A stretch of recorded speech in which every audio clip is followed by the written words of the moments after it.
আসসালামু আলাইকুম। সবাই কেমন আছেন? আশা করছি সবাই ভালো আছেন। আলহামদুলিল্লাহ, আল্লাহর অশেষ রহমতে আমরাও বেশ ভালো আছি। তো প্রতিদিনের মতো চলে এলাম নতুন একটি রেসিপি নিয়ে। আশা করছি আজকের রেসিপিটি আপনাদের কাছে ভালো লাগবে। ফুল ভিডিওটি দেখার অনুরোধ থাকলো। এমএসকে কুকিং থেকে আপনাদের সবাইকে স্বাগত। নতুন একটি রেসিপি দেখার জন্য আমন্ত্রণ জানাচ্ছি। ভিডিওটি দেখার আগে একটি লাইক দিয়ে দেখে নিতে হবে। এখানে হচ্ছে আমি সিট পিঠা বা সিটা রুটি তৈরি করার জন্য কিছু চাল আমি ব্লেন্ডারের সাহায্যে ব্লেন্ড করে তারপরে হচ্ছে এই যে হালকা আছে ভেজে নিচ্ছি চুলার মধ্যে। এই সিটা রুটিটা অনেক জনপ্রিয়। তারপরে হচ্ছে একটা চালনির সাহায্যে আমি চেলে নিচ্ছি।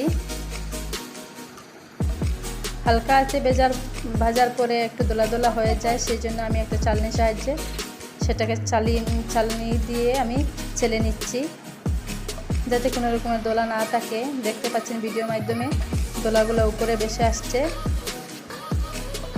তো চলুন মূল কাজে চলে যাই। এখানে হচ্ছে আমি কাপ মেপে আমাদের পরিমাণ মতো যতটুকু ময়দা প্রয়োজন ততটুকু নিয়ে নিচ্ছি। সরি, ময়দা না, এখানে হচ্ছে আমার এই যে চালের গুঁড়ি, সেই চালের গুঁড়িটা নিয়ে নিচ্ছি। তারপরে দিয়ে দিচ্ছি স্বাদ অনুযায়ী লবণ।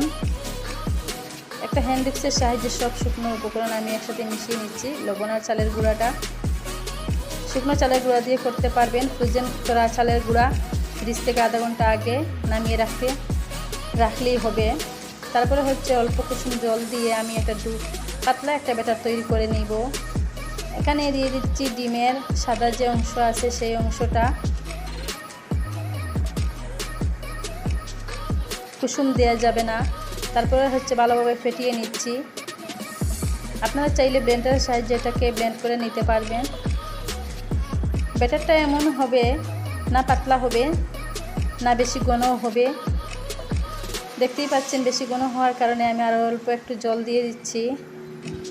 দেখুন এখন আমার ব্যাটারটার কনসিস্টেন্সিটা। আরও একটু জল দিয়ে দিলাম।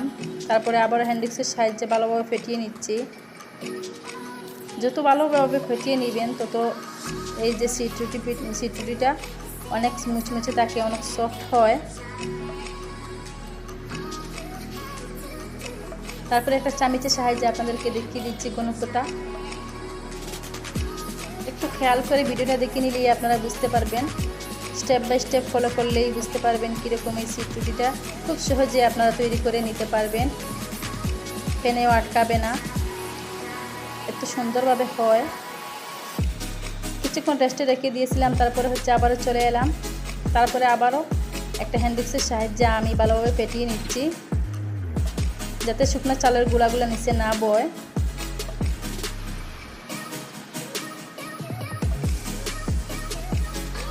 দেখুন আমি একটা পাইপিং ব্যাগ নিয়ে নিয়েছি। পাইপিং ব্যাগের মধ্যে ব্যাগের কোনাটা একটু ছোটো করে কেটে নিয়েছি।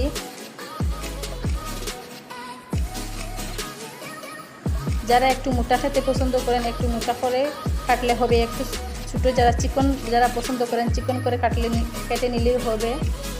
অনেক সহজে এই সিট রুটি পিঠাগুলো আপনারা তৈরি করে নিতে পারবেন একটা পাইপিং ব্যাগের মধ্যে দিয়ে।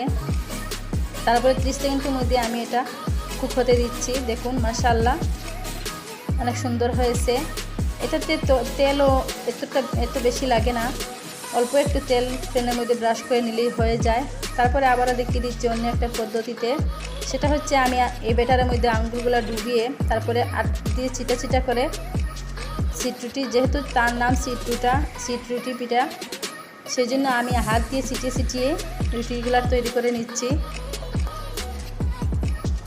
তো আমার কাছে মনে হচ্ছে সবচেয়ে সহজ পদ্ধতি এই যে পাইপিং ব্যাগের মধ্যে দিয়েই রুটিগুলো তৈরি করে নিলে খুব সহজে তৈরি হয়ে যায়।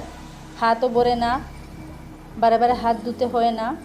কার কাছে কোন পদ্ধতিটা ভালো লাগে কমেন্ট সেকশনে জানাবেন। একটা টিস্যু পেপারের সাহায্যে আমি একটু তেল ব্রাশ করে নিচ্ছি, তারপরে আবারও দিয়ে দিচ্ছি। একে একে একই পদ্ধতিতে আমি সবগুলা সিট রুটি পিঠা তৈরি করে নিব। আমার চ্যানেলটাতে আজকে যারা নতুন ভিজিট করছেন প্লিজ মনে করে আমার চ্যানেলটা সাবস্ক্রাইব করে আমার পাশে থাকবেন। পাশে থাকা বেল বাটনটি অন করে নেবেন। তো তাহলে নতুন নতুন ভিডিও দেওয়ার সাথে সাথে আপনারা পেয়ে যাবেন। যারা এই কাজটি করে রেখেছেন তাদেরকে আন্তরিক শুভেচ্ছা, আমার মন থেকে দোয়া রইল। ভিডিওটি কে কোথা থেকে দেখছেন কমেন্ট সেকশনে জানাবেন। আজকের মতো এখানকার বিদায় নিচ্ছি। সবাই ভালো থাকবেন, সুস্থ থাকবেন। আল্লাহ হাফিজ।